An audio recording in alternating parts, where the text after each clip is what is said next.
ഈശോ മിശിഹായ്ക്ക് സ്തുതിയായിരിക്കട്ടെ. ഇന്ന് നമ്മൾ ധ്യാനിക്കുന്നത് വിശുദ്ധ യോഹന്നാൻ്റെ വിശുദ്ധ സുവിശേഷം 16-ാം അധ്യായം 16 മുതൽ 20 വരെയുള്ള വാക്യങ്ങളാണ്.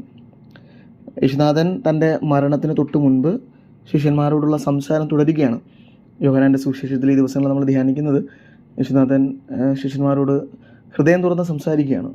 യേശുനാഥനുള്ള സങ്കടങ്ങളും ശിഷ്യന്മാർക്ക് വരാനിരിക്കുന്ന പ്രശ്നങ്ങളെക്കുറിച്ചുമൊക്കെ സംസാരിക്കണം. അപ്പോൾ അങ്ങനെ സംസാരിക്കുന്നതിനിടയിൽ അവൻ ഒരു സൂചന നൽകുകയാണ് ക്രിസ്തുവിൻ്റെ മരണത്തെക്കുറിച്ചും അവൻ്റെ ഉദ്ധാനത്തെക്കുറിച്ചുമൊക്കെ.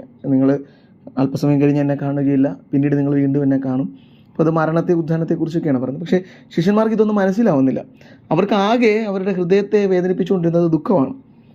ഒത്തിരി സങ്കടം അവർക്ക് വരുന്നുണ്ട്. ഈ യേശുനാഥൻ പറയുന്നത് മനസ്സിലാകുന്നില്ല, പക്ഷേ എന്തോ വലിയ പ്രശ്നങ്ങൾ വരാനിരിക്കുന്നുണ്ട് എന്നുള്ളൊരു ബോധ്യവും അവരെ സങ്കടത്തിലഴുത്തുകയാണ്. അപ്പോൾ അവർക്ക് യേശുനാഥൻ കൊടുക്കുന്ന ഒരു ഉറപ്പ് ഇതാണ്: നിങ്ങൾ ദുഃഖിതരാകും. അത് യേശുനാഥൻ അവരോട് പറയുന്നുണ്ട്. നമുക്ക് സങ്കടം വരുമെന്നറിയുമ്പോൾ നമ്മുടെ മനസ്സ് ആ സങ്കടത്തെ നേരിടാൻ തക്ക വിധത്തിൽ പ്രാപ്തമാകും.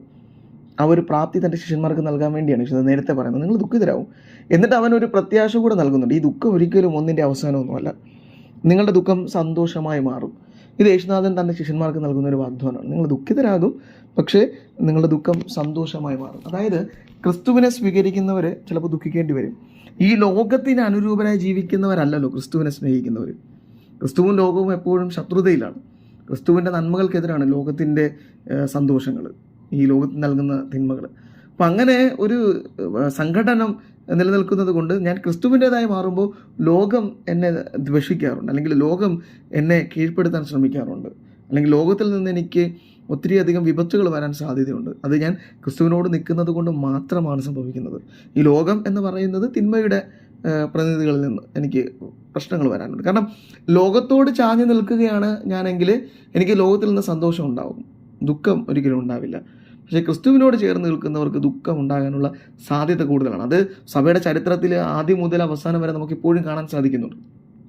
അവനോട് ചേർന്ന് നിൽക്കുന്നവർക്ക് ഒത്തിരി സങ്കടങ്ങളും വരുന്നുണ്ട്. പക്ഷേ ഈ സങ്കടങ്ങൾ അവൻ്റെ ഹൃദയത്തിൽ വേദനകൾ ഉളവാക്കുന്നുവെങ്കിലും ഞാൻ ക്രിസ്തുവിന് വേണ്ടിയാണ് ജീവിക്കുന്നതെന്നുള്ള ബോധ്യം ആത്മാവിൽ എനിക്ക് സന്തോഷം നൽകും. യേശുനാഥൻ പറഞ്ഞു വയ്ക്കുകയാണ്, നിങ്ങളുടെ ഈ ദുഃഖം സന്തോഷമായി മാറും. അത് യേശുനാഥൻ ഓരോ ശിഷ്യനും നൽകുന്ന വലിയൊരു ബലമാണ്. ഒരിക്കലും എന്നെ ചൂട് നിൽക്കുന്ന ഈ ദുഃഖങ്ങൾ ഒന്നിൻ്റെയും അവസാനമല്ല, ദുഃഖത്തിൻ്റെയൊക്കെ അവസാനം സന്തോഷമായിരിക്കും. ഇത് യേശുനാഥൻ ദൈവമായവൻ എനിക്ക് നൽകുന്ന വാഗ്ദാനമാണ്. ഈ വാഗ്ദാനവും ഉറപ്പുമാണ് ഈ ദുഃഖത്തെ മറികടക്കാൻ എനിക്ക് ശേഷി നൽകുന്നത്. അപ്പോൾ എൻ്റെ ജീവിതത്തിലും ദുഃഖങ്ങൾ ഉണ്ടാകുമ്പോൾ ക്രിസ്തുവിന് വേണ്ടി നിൽക്കുന്നത് കൊണ്ട് എൻ്റെ ജീവിതത്തിൽ ദുഃഖങ്ങളുണ്ടാകും. അല്ലാതെ ഞാൻ തിന്മ നിറഞ്ഞ പ്രവൃത്തി ചെയ്തതുകൊണ്ട് എനിക്ക് ദുഃഖങ്ങൾ ഉണ്ടാകുമ്പോൾ അതല്ല ഇവിടെ യേശുനാഥൻ ഉദ്ദേശിക്കുന്നത്. ക്രിസ്തുവിനെ പ്രതി നിൽക്കുമ്പോൾ, നീതിമാനായി ജീവിക്കുമ്പോൾ, നന്മയുള്ള മനുഷ്യനാകുമ്പോൾ എന്നെ ദുഃഖങ്ങൾ കീഴ്പ്പെടുത്തുന്നുണ്ടെങ്കിൽ ഞാൻ പ്രത്യാശിക്കേണ്ടത് ക്രിസ്തു നൽകുന്ന ഈ ഒരു വാഗ്ദാനത്തിലാണ്. നിങ്ങളുടെ ദുഃഖം സന്തോഷമായി മാറും. ആ സന്തോഷം ക്രിസ്തുവിലാണ് നമ്മൾ കണ്ടെത്തുന്നത്. അവനോടൊപ്പമുള്ള ഒരു ജീവിതം, അത് ഈ ലോകത്തിലായിക്കൊള്ളട്ടെ, വരാനിരിക്കുന്ന ലോകത്തിലായിക്കൊള്ളട്ടെ, അവൻ്റെ സാന്നിധ്യം നമുക്ക് സന്തോഷം നൽകും. അപ്പോൾ ഇതൊരു വലിയ വാഗ്ദാനമാണ്. ദുഃഖത്തിൽ കഴിയുന്ന എല്ലാവർക്കുള്ള വലിയൊരു വാഗ്ദാനമാണ്. യേശുനാഥൻ എൻ്റെ ദുഃഖത്തെ സന്തോഷമാക്കി മാറ്റും. അവൻ്റെ സാന്നിധ്യം എൻ്റെ ജീവിതത്തിൽ സന്തോഷം നൽകും. അപ്പോൾ എൻ്റെയും ദുഃഖങ്ങളുടെ സമയങ്ങളിൽ ഈ പ്രത്യാശ നമ്മളെ നയിക്കട്ടെ. നമുക്ക് ആ ഒരു കൃപയ്ക്ക് വേണ്ടി പ്രാർത്ഥിക്കാം. ദുഃഖങ്ങൾ ഉണ്ടാകുമ്പോൾ ക്രിസ്തു പറഞ്ഞ ഈ വാഗ്ദാനം നമ്മുടെ ഓർമ്മയിലേക്ക് എത്തട്ടെ. നിങ്ങളുടെ ദുഃഖങ്ങൾ സന്തോഷമായി മാറും. ക്രിസ്തുവിൻ്റെ സാന്നിധ്യം നമ്മെ സന്തോഷിപ്പിക്കട്ടെ. ആമേൻ.